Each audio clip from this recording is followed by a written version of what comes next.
Agora, por favor, Zuzi. Vamos soltar o verbo com ela. Sério agora. Polêmica e a destemida Bárbara. A Bárbara do Te Atualizei está aqui no nosso link. Vamos agora para a Bárbara, por favor. Seja bem-vindo. Uma salva de palmas para a Bárbara. Barbarella. Ó, a Bárbara tá no Instagram, Bárbara Pessoal. Esse é o Bárbara Pessoal. E tem o teatualizei.app, que é um que você entra e não tem perigo de cair. Você tá monetizada no outro? Como é que você tá vivendo?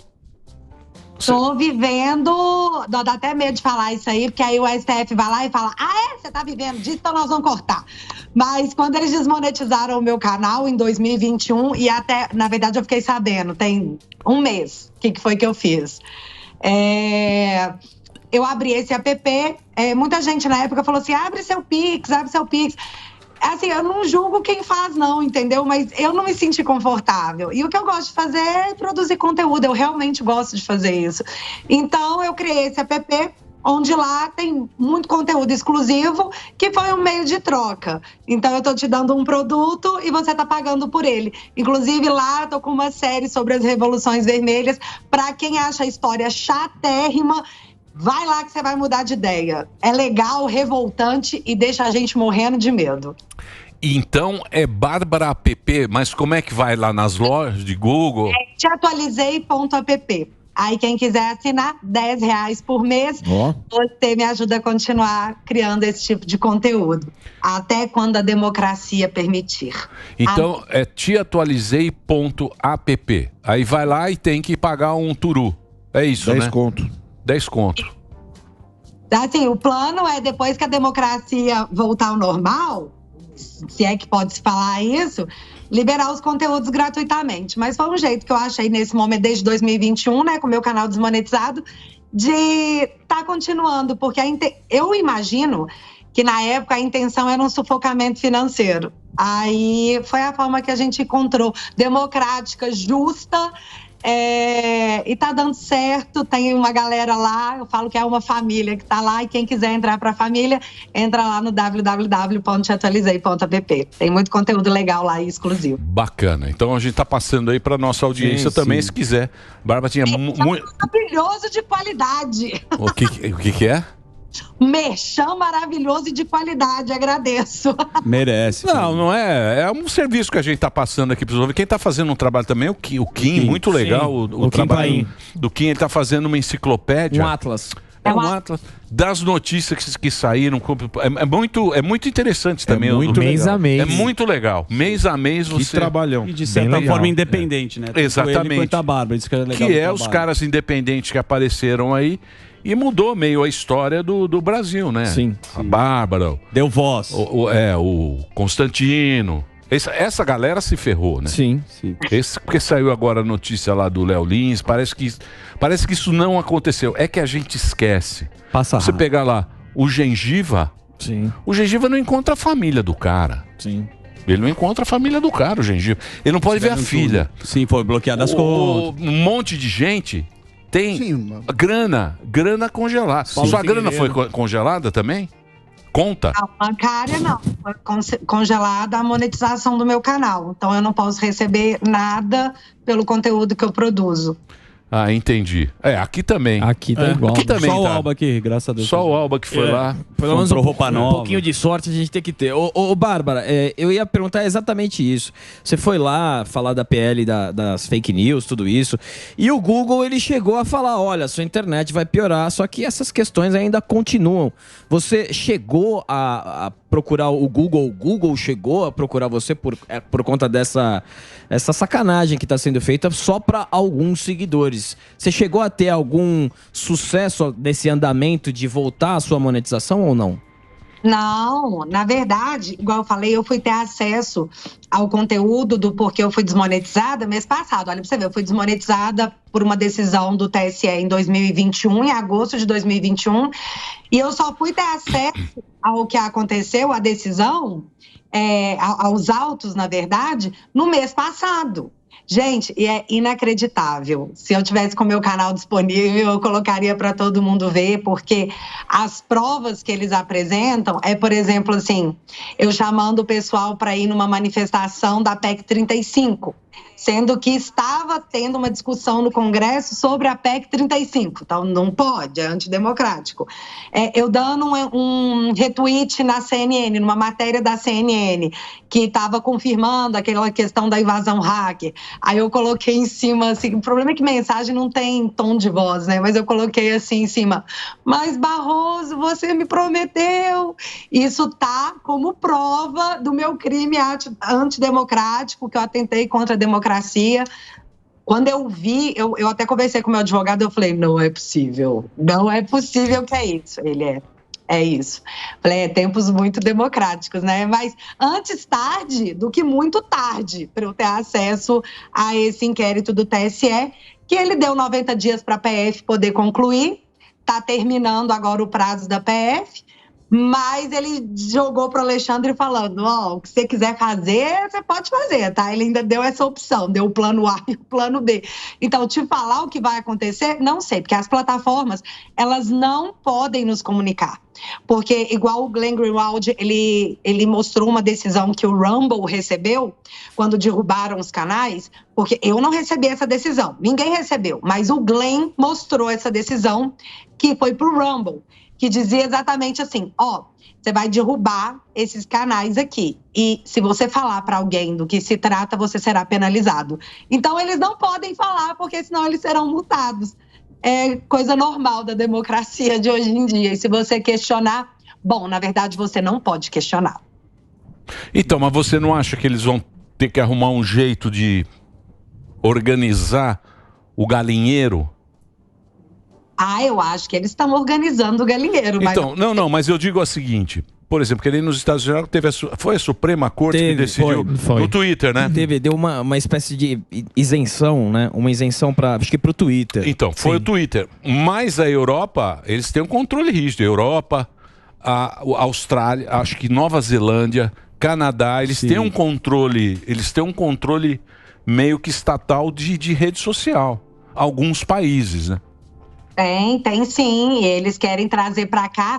Na verdade, eu fiquei sabendo de um bastidor, não foi comigo que foi falado, não vou nem citar qual foi a Big Tech, um diretor de uma Big Tech, que falou assim, o impressionante do Brasil é que eles pegaram tudo de ruim que o mundo fez de legislação para poder controlar as redes sociais e colocaram tudo em um projeto de lei no Brasil.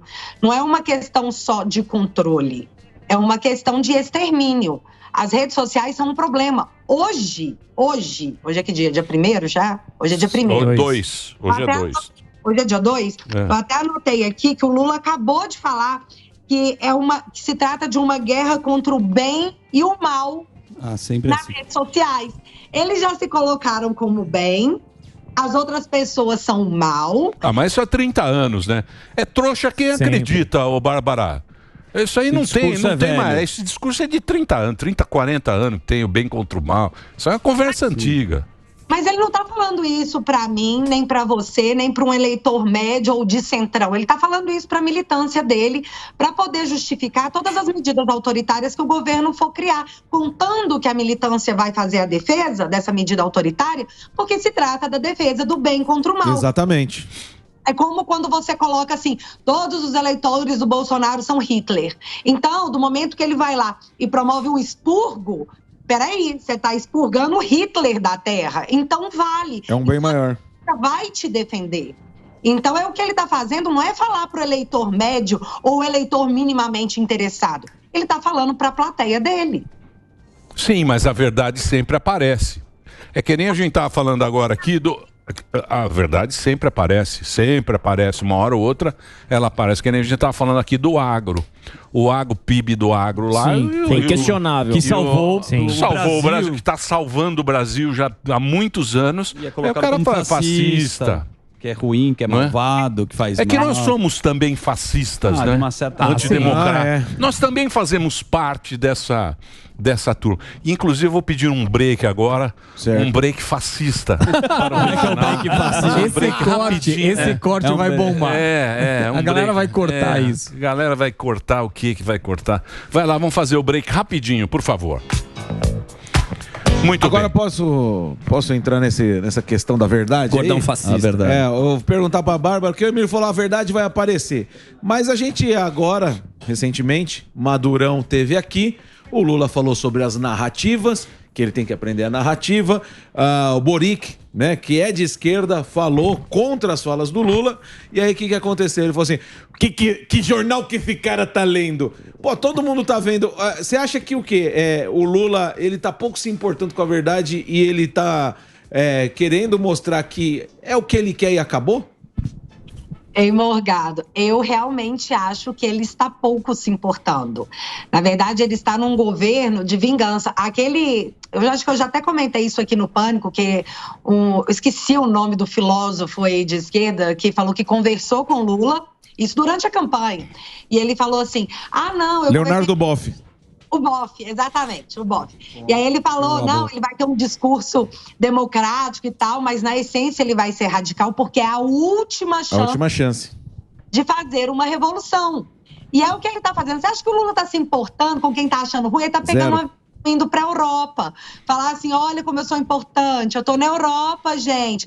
E assim, a questão é que o pau está quebrando no Brasil.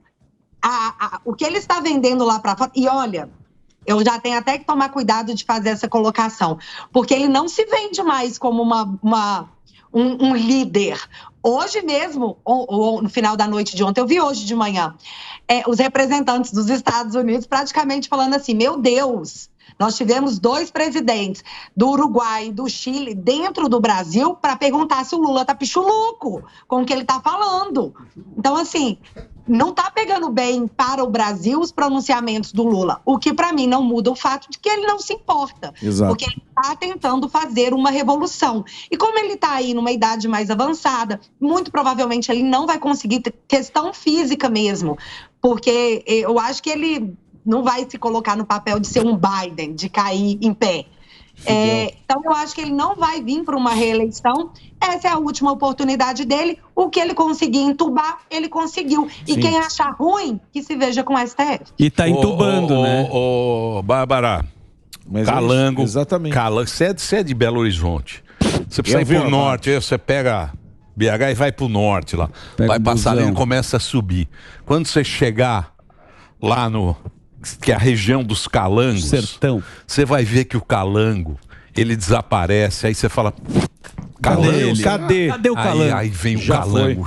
Com mais força ainda. O Lula pode ser, o Biden vai ser com 80, ou o Trump, se for os dois, é 80. 80 a mais. Sim. Olha que beleza.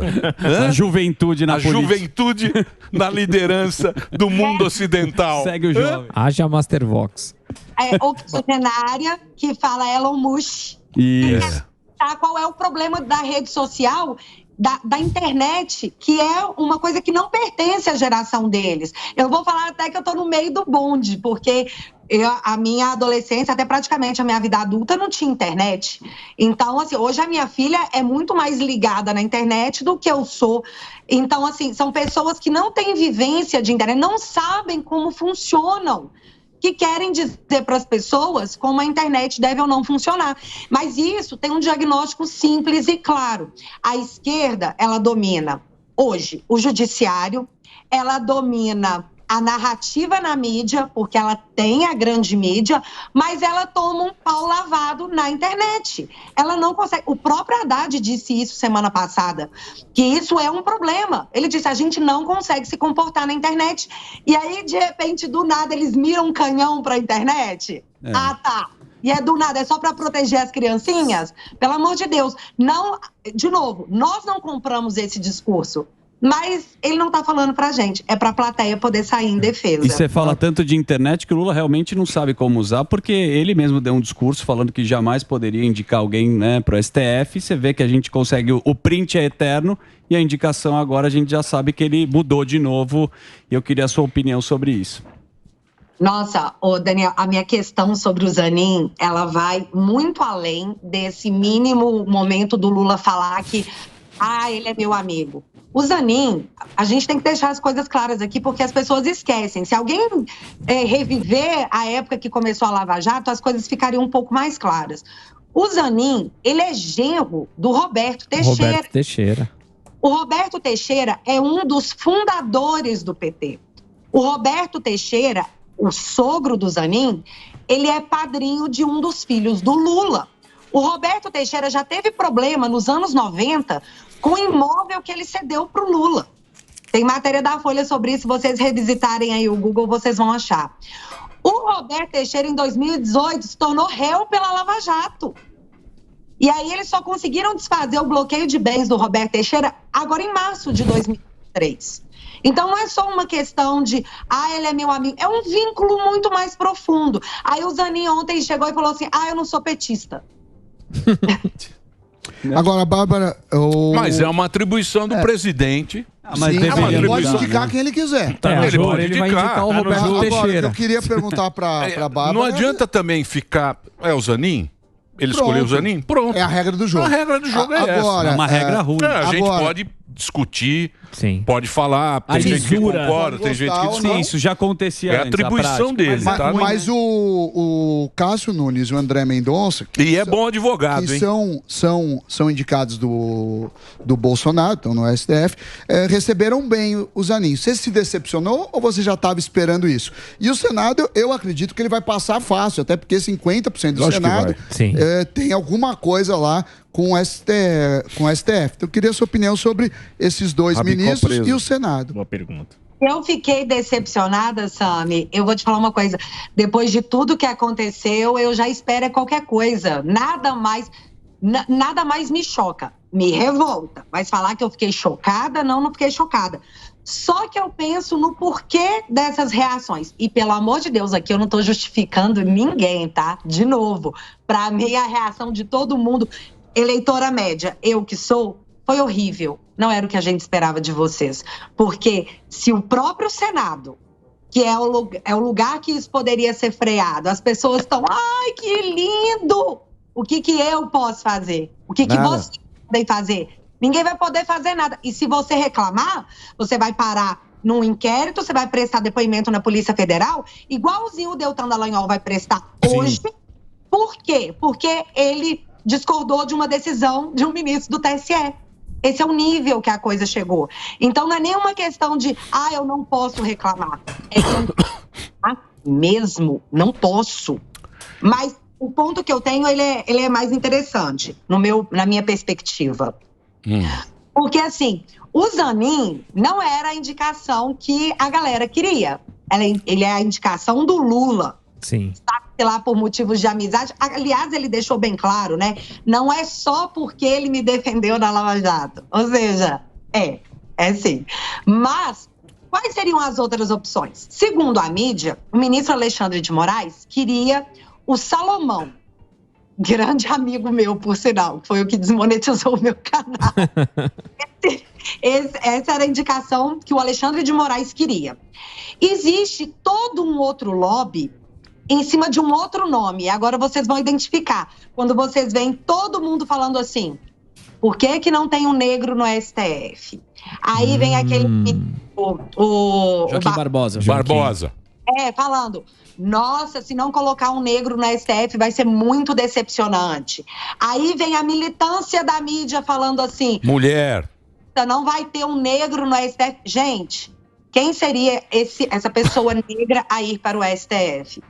Benedito, seu Benedito maravilhoso Gonçalves do TSE. Tô falando que isso é maravilhoso, viu, seu Benedito? Porque ele é a pessoa negra, militante, de notável saber jurídico, porque ele é ministro do TSE, do tapinha na cara, ou seja, é amigo, é tudo nosso, e do missão dada é missão cumprida.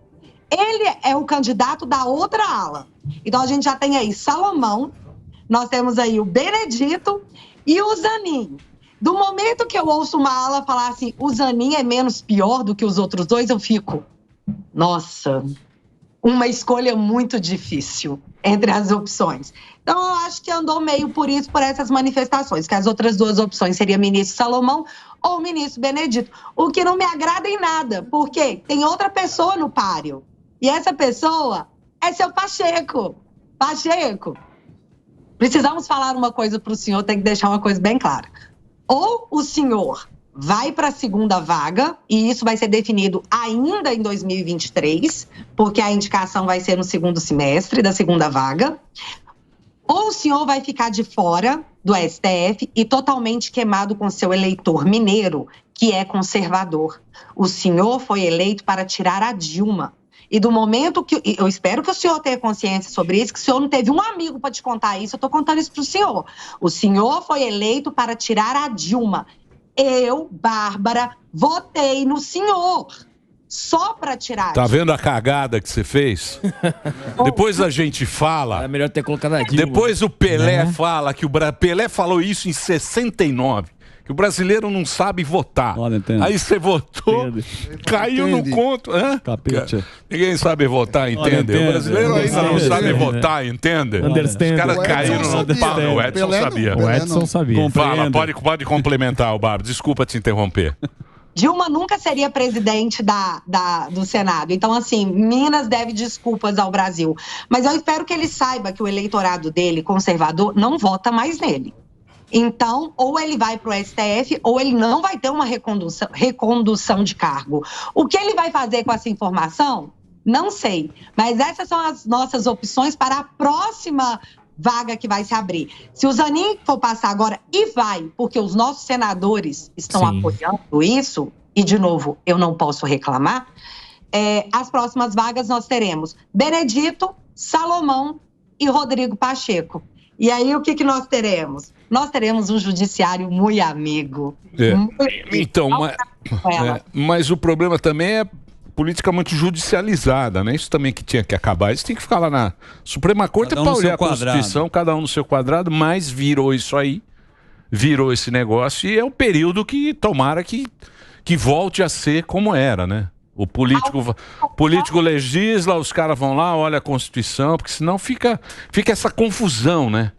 Parece que também agora vão caçar o menino Marinho. Aí. Sim. Não, parece que vão caçar o Nicolas. O Nicolas estão tentando desde o começo. Bumba e o Eduardo no Conselho de Ética. Mas como é que o cara vai caçar um cara que teve 2 milhões e meio? Não caçaram igual o Dallagnol. Igualzinho. Arruma um jeito, mesmo jeito. Não, mas uma hora o Rogério e o Marinho estão querendo ele também, o senador. Culpa do Sam que lembrou o caso. caso. Não é nada, eu acho que ele recebeu os votos, ele tem que seguir, pô. Sim, não pode, depois que acabar a votação, engraçado. depois que acaba o campeonato, querem tirar o título do cara, pô, não. Muito bem. É o momento que a gente está vivendo. Ô, Bárbara, muito obrigado, hein, da sua participação, muito bacana. Mais uma vez eu vou passar aqui para vocês, porque tem o Bárbara Pessoal Oficial, que é o novo, e eu te atualizei, que você seguir agora é um aplicativo. Isso. Você vai entrar lá e tem a história das revoluções do quê? Vermelhas? Sim. Só coisa boa, né? Tem o que lá? Holodoma? Muito amor. O que tem Holodoma? Muito amor, né? O que tem? Terrível. Cuba. O que mais? Chile. O que mais? Que mais? O importante é a gente entender que tudo que está acontecendo hoje já aconteceu na história. A gente está literalmente repetindo erros históricos. E a gente está repetindo por falta de conhecimento. Se a gente revisitar o que já nos aconteceu, a gente corrige isso. Porque tem solução. Eu realmente acredito numa solução. E se não der certo, a gente pega com Deus e vai. Porque não restou outras opções. É isso aí. É isso aí. Ainda a gente tem vozes como você aí que defendem um outro ponto de vista. Porque a revolução do amor, querida, ela é dolorosa. Ela é. Nossa senhora, porque vem devagarinho. E fica muito tempo. Você nem sente fica quando 30, você vê. 40, 50 anos. Eternamente. É complicado. Vem o Dino compressor. Ô, minha querida eleitora do nosso querido Pachecão. Pachequete. Foi lá, ó, Pacheco! Tá lá aí com aquela cara, assim, ó. Tá parecendo um bonecão de Olinda. Ele tá sempre assim, Parece o Fível. Congelado. Tá louco, hein? Também entre escolha. Pô, a Dilma, pelo menos, a gente ia achar... Ia ser divertido. Põe aí, Reginaldo, alguma coisa da Dilma pra gente... Só pra dar uma soltada. Pra gente relembrar essa alegria. Isso. Um abraço e um beijo pra vocês. Valeu. Obrigado. Obrigado, viu, Bárbara? Obrigado aí pela sua participação. Sempre muito bacana. Obrigada eu, menino. Sempre bom estar aqui com vocês. Boa sexta-feira, agora Dia Nacional de Rodízio de Abóbora. É isso aí. Um beijo pra você. Tchau. Boa. Aí foi esta figura maravilhosa que tá participando aqui do Pânico. que é a Bárbara. Sim. E agora no aplicativo dela, você vai lá. Te atualizei. Porque ela tomou na tarraquinha. Um Leonardo. Você se virar. Tomou-lhe a Não é? porradona.